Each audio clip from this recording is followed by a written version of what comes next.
भगवान की जय। श्रीमद्भागवत महापुराण की जय। इसीलिए कहते हैं कि मनुष्य को दान करता रहना चाहिए। दान करने से धन हमेशा बढ़ता है, घटता नहीं है। इसलिए दान करना चाहिए और हमेशा भगवान के कीर्तन भजन स्मरण करते रहना चाहिए। ऐसा नहीं है कि हमको भजन करने के लिए समय की आवश्यकता होती है। भजन चाहे कोई भी काम करें, काम करते वक्त भी हम लोग भजन कर सकते हैं, भगवान के नामों का गुणगान कर सकते हैं। चाहे हम खेतों पे काम करते हैं, चाहे घर में कुछ भी काम करते हैं, चलते फिरते उठते बैठते भगवान के नामों का उच्चारण करते रहते हैं। इससे मनुष्य का मन पवित्र रहता है।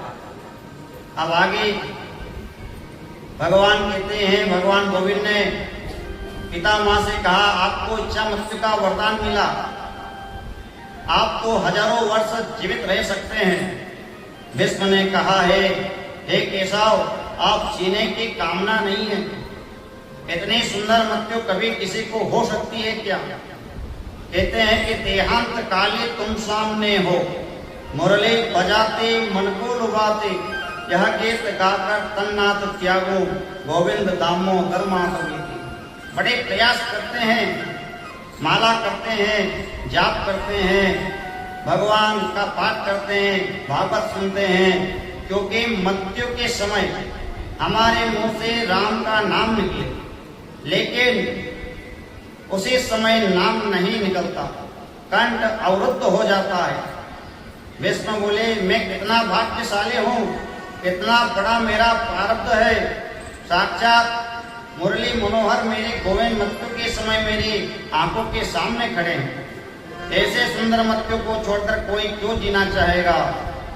भीष्म ने अब अपनी पलकों नेत्रों को कृष्ण को देख रहे हैं और देखते देखते ही अपने पंच भौतिक शरीर को त्याग किया।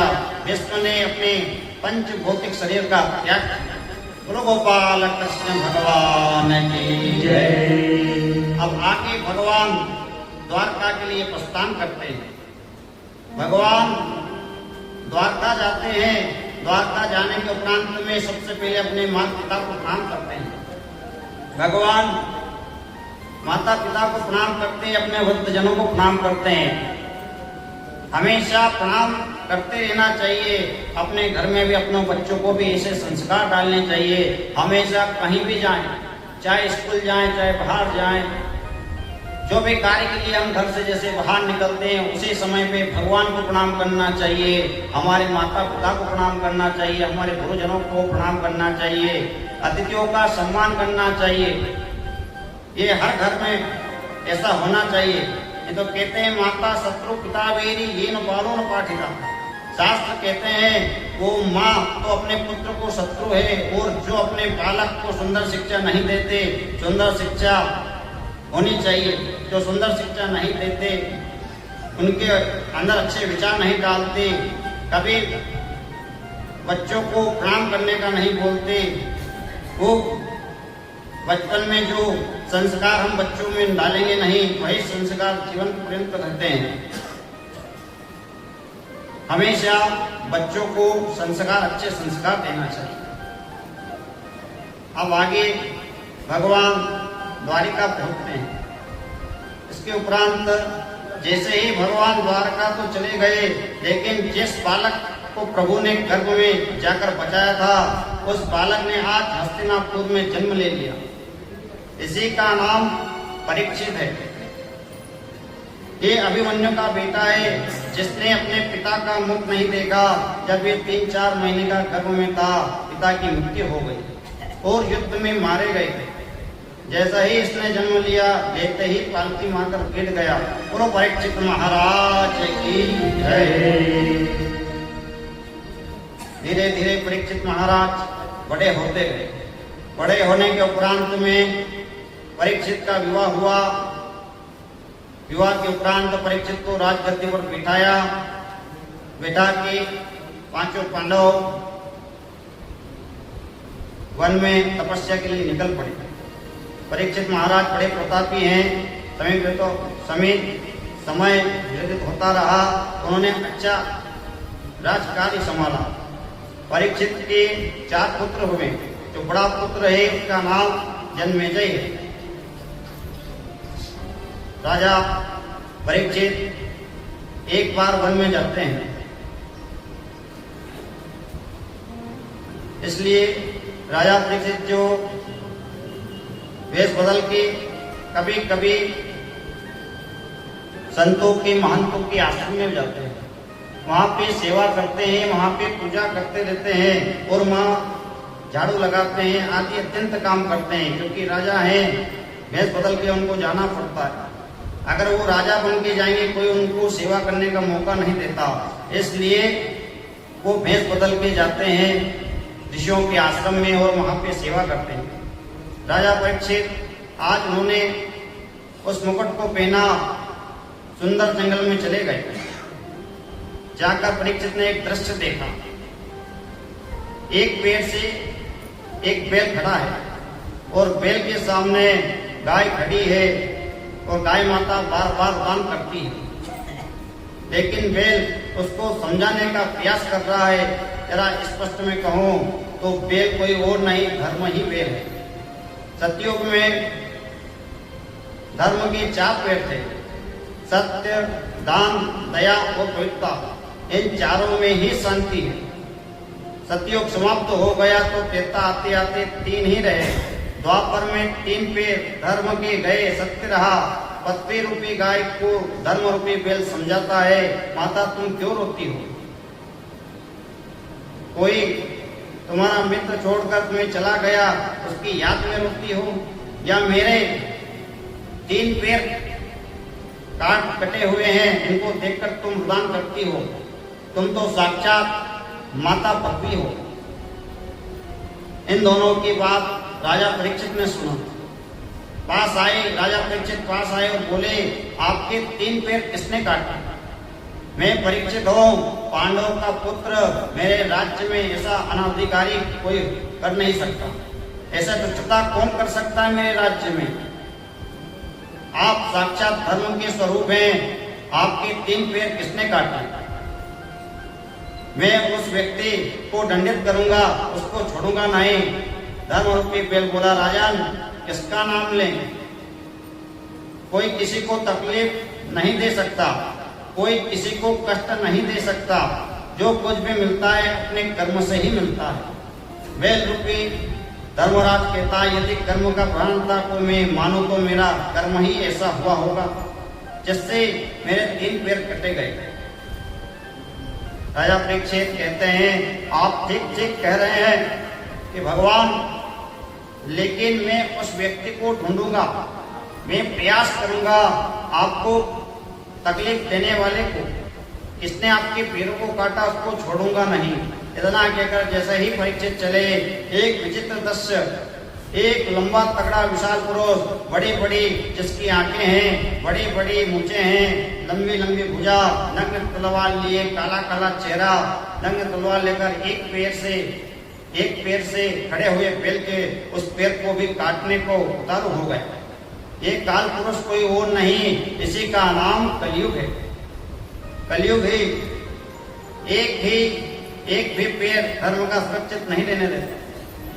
परीक्षित महाराज ने जैसे देखा और कहा, कौन हो तुम?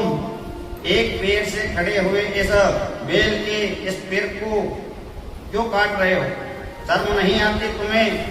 कली ने देखा, परीक्षित महाराज मुझे मार देंगे। वो तुरंत चरणों में गिर पड़ा और कहता है, मुझे क्षमा कीजिए महाराज, मैं आपकी शरण में आया। तब परीक्षित महाराज कहते हैं, तुम मेरे शरण में आ गए, मेरे बाबा लोग का आदेश था, शरण में शत्रु भी आवे तो क्षमा कर देना। कली ने राजा के चरणों को स्पर्श किया, यही कारण है परीक्षित राजा की मति भ्रष्ट हुई। राजा ने उसे क्षमा कर दिया, लेकिन तुम कौन हो? वो कहता है कि मेरा नाम कलयुग है, मेरा नाम कलयुग है, मैं आपकी शरण में आया हूँ, मुझे आप यहाँ कुछ रहने का स्थान दीजिए। मैं सर्वस्व आपका राज है, हर क्षेत्र में आपका राज है, कहाँ रहूंगा? आप मुझे क्षमा करके आप आपके स्थान पे आपके राज्य में मुझको जगह दे दीजिए। कलयुग ने प्रार्थना की और कहा मैं कहाँ जाऊं। परीक्षित को कलयुग पर दया आ गई और उन्हें 4 जगह दे दी, उसको 4 जगह दे दी। दूतम पानम स्तनम सुनम यत धर्म चतुर्विधा। 4 स्थान कौन कौन से दिए? जो में कलयुग का वास है, जो दूध कीड़ा करता है, उसके घर में कपट के रूप में कली का प्रवेश होता है। जुआ बिना कपट के नहीं होता। यदि कोई सच्चाई के साथ जुए में जीतना चाहे तो धर्मराज युधिष्ठिर उसे जीतने नहीं देते। सुरापानम, मानव को कैसे बर्बाद कर देता है। शराब पीना, शराब वाले ऐसे ऐसे आदमियों को देखा है मैंने, जो शराब में मद होकर गंदी नालियों में अंधे मुंह पड़े रहते हैं। मदिरा में मद के रूप में कलयुग वास करता है।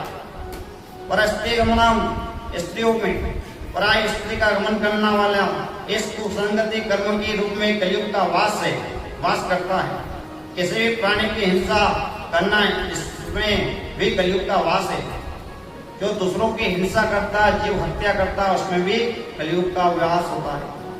लेकिन कलयुग ने जब देखा तब राजा देखा, जब तक राजा पर असर नहीं हो उस राज्य में रहने का क्या मतलब।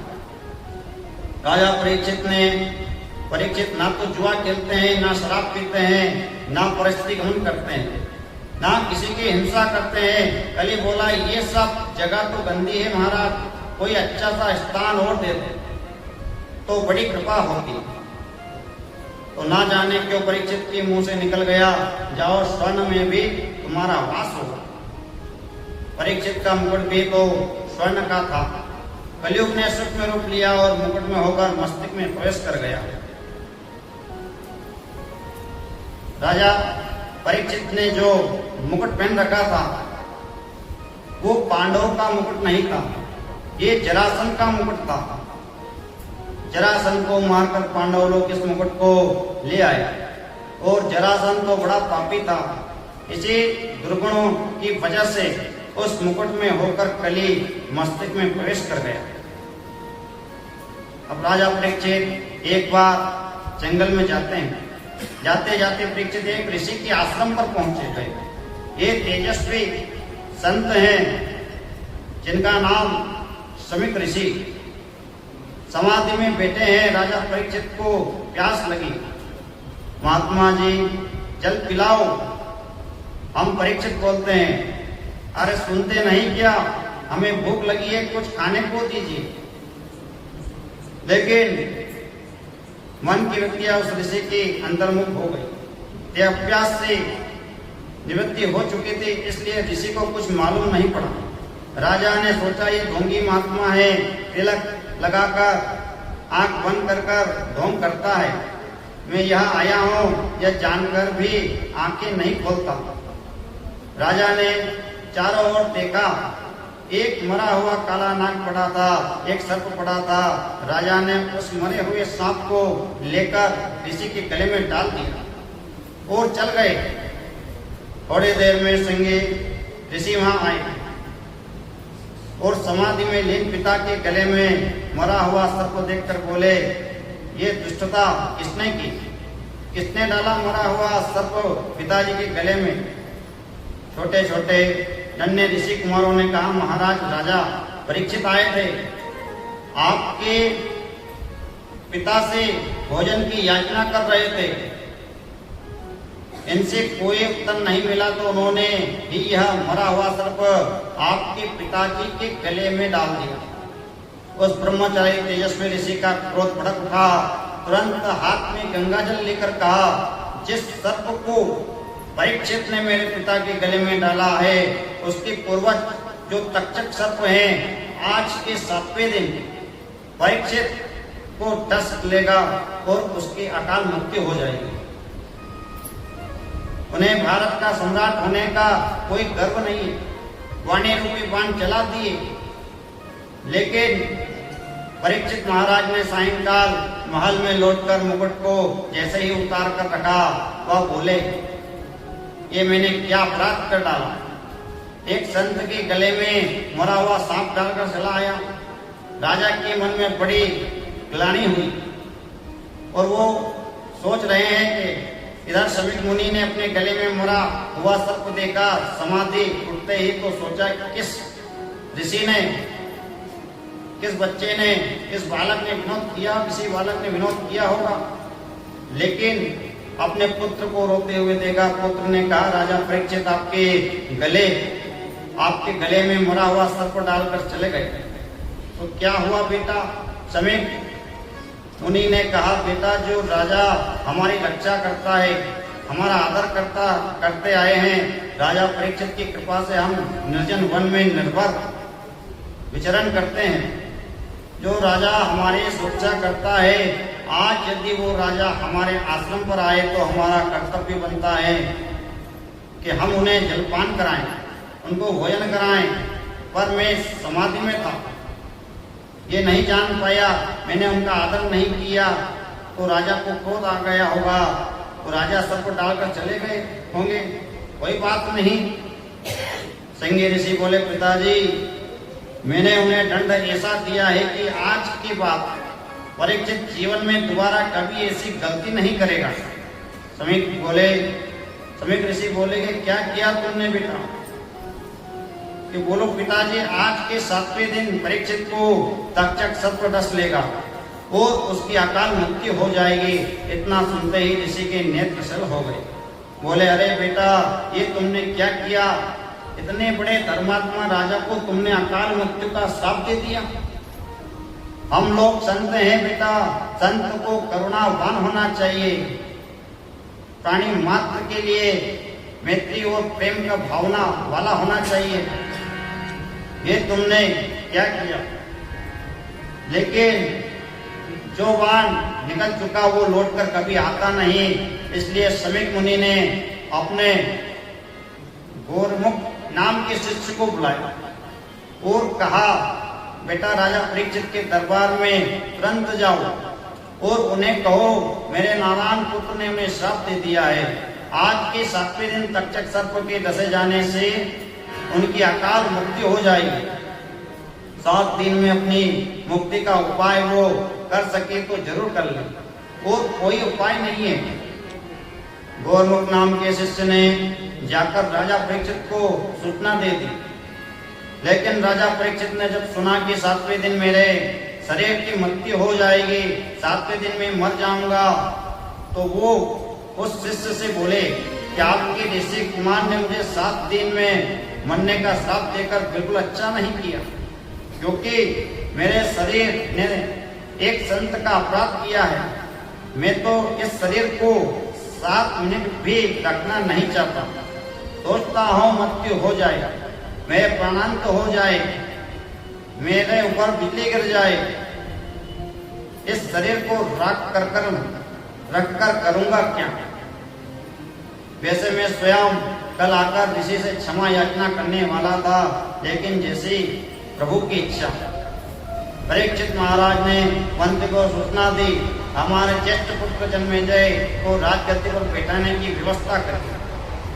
परीक्षित अपने बेटे को राज्याभिषेक करने के बाद तुरंत अपने गृह का त्याग करके चले गए। परीक्षित ने राज्य का त्याग कर दिया तो एक लोटा भी अपने साथ लिए नहीं गए। सर्वस्व छोड़कर वन में चले गए और पतित पावनी गंगा के किनारे एक वृक्ष के नीचे जाकर बैठ गए। वहां समाधि में बैठ गए। 7वें दिन तो मुझे मरना ही है, अब किस बात की चिंता। बड़े बड़े संतों को पता चला राजसी परीक्षित को 7 दिन में तक्षक सर्प के डसने का श्राप मिला है। अत्रि वशिष्ठ च्यवन, देवराज दुर्वासा, भृगु, अंगिरा, कश्यप, वामदेव समस्त संत वहां पहुंचे। राजन, हम ये क्या सुन रहे हैं? आज के 7वें दिन आपको तक्षक सर्प डस लेगा, आपकी मृत्यु हो जाएगी। राजा ने कहा, नहीं, मुझे कोई श्राप नहीं लगा, मुझे तो बहुत बड़ा वरदान मिला है। यदि वो ऋषि कुमार मुझे श्राप नहीं देता तो आप जिसे समस्त संत दर्शन देने चले आते। ऐसा श्राप मुझे बहुत पहले मिल जाना चाहिए था। मैं तो इसे वरदान मानता हूँ, इसे श्राप नहीं मानता हूँ। परीक्षित की सभा में ब्रह्मा के पुत्र वशिष्ठ मुनि बैठे हैं। वशिष्ठ मुनि के पुत्र शक्ति और शक्ति के पुत्र पाराशर मुनि बैठे हैं। पाराशर मुनि के पुत्र वेद व्यास बैठे हैं और वशिष्ठ मुनि बैठे हैं। वहां पे सुखदेव की पर बाबा लगते हैं। पाराशर मुनि सुखदेव जी के बाबा लगते हैं। व्यास जी जो सुखदेव के पिताजी। मार्कंडेय ऋषि बैठे हैं। ये मार्कंडेय ऋषि तो ऐसे हैं जिनके जीवन में हजारों इंद्र बदल चुके हैं। ऐसे ऐसे महान तत्व संत बैठे हैं, लेकिन ये निर्णय कोई कर नहीं पाया कि 7 दिन में परीक्षित को मोक्ष कैसे मिले। परीक्षित ने कहा, मैं व्यर्थ की बातों में आप संतों का समय नष्ट नहीं करना चाहता, इसलिए केवल इतना बताएं कि 7 दिन में मरने वाले की मुक्ति का क्या उपाय है। ऐसी बात चली रही थी, इतने में वहां पे सुखदेव जी महाराज का आगमन हुआ। और सुखदेव महाराज की जय। अगर नाथ देखोगे अवगुण हमारे,